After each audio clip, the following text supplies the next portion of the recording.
नाज़रीन, हैदराबाद में grand health alliance तरफ़ा मुख्तलिफ मुतालबन जी मञताला रैली कढी एहतजाज कयो वियो। पेश आहे मुदस्सिर अब्बास जी रिपोर्ट। जी नाज़रीन, अॼु हैदराबाद में ग्रैंड हेल्थ अलायंस तरफ़ां पंहिंजे मुतालबन जी मनता लाइ ओल्ड कैंपस खां हैदराबाद प्रेस क्लब में एहतजाजी रैली कढी वई आहे।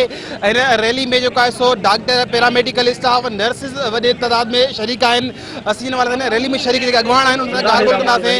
उन वधीक छा चवणु आहे? सही मुतालबा असांजा जेके बुनियादी मसला आहिनि उहो सर्विस स्ट्रक्चर आहे, टाइम स्केल आहे, जेको असां 15-16 साल खां मुसलसल इन मसइले जदोजहद कयूं था, ॻाल्हियूं बि कयूं था।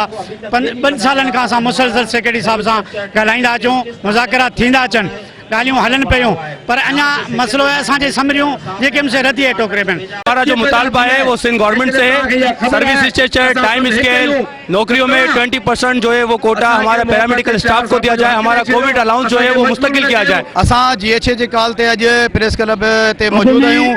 हैदराबाद मीरपुर खास में असां GHA जी कॉल ॾिनल आहे ऐं असांजा जेके टाइम स्केल आहे, जेके कोविड अलाउंस आहिनि उनखे बार धमकी ॾिनी थी वञे असां कोविड अलाउंस बंद था कयूं। खुदा रा हेड़ो सारो कोविड हले पियो, उनके बावजूद भी असांखे जेको अलाउंस की धमकी ॾिनी वञे ऐं असांजा जेके भी मुतालबा आहिनि अॼु असां हिते मौजूद आहियूं। 27 तारीख़ ते लाड़काणो सकर ज़िलो ते एहतजाज कंदासीं। असांजो पहिरों मुतालबो इहो आहे त कोविड डॉक्टर्स खे जेको कॉन्ट्रैक्ट ते भर्ती कयो वियो आहे उनजी घटि में घटि का सार संभाल लहनि। साल खां असां कॉन्ट्रैक्ट ते आहियूं, असांजे कॉन्ट्रैक्ट जी ख़बर कोन्हे नेक्स्ट कॉन्ट्रैक्ट एक्सटेंड कंदो या न कंदो। असां उन वक़्त में सिंध हुकूमत जो साथ ॾिनो आहे जंहिं वक़्त में माण्हू पंहिंजे घरनि खां निकिरण खां डिॼनि पिया। इन में मुतालबो आहे त जेके रिस्क अलाउंस आहे सो असांजी पघार में शामिल कयो वञे ऐं पैरामेडिक्स खे सर्विस स्ट्रक्चर ऐं टाइम स्केल ॾिनो वञे, नर्सिस खे हेल्थ प्रोफेशनल अलाउंस ॾिनो वञे ऐं डॉक्टर ऐं पैरामेडिकल स्टाफ खे शोधा पैकेज जेको हिननि जो असां सां वाइदो थियल आहे उहो शोधा पैकेज ॾिनो वञे।